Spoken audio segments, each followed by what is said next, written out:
Dnes sa budeme rozprávať o rizikovom kapitále, o privátnom kapitále. Povieme si, ako môžu rásť vaše firmy podporiť eurofondy alebo financovať aj cez dane.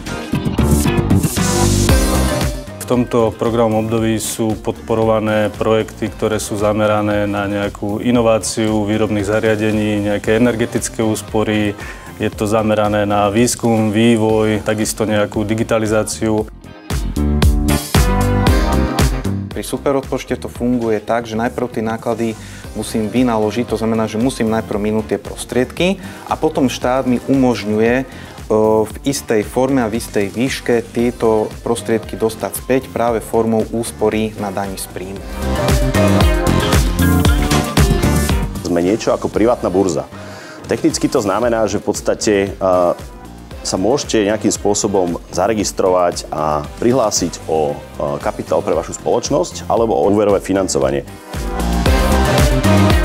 Seed Starter je tzv. Corporate Venture Capital Fond, to znamená fond rizikového kapitálu, ktorý vo fáze, keď ešte projekt, nápad alebo startup nie je typicky financovateľný.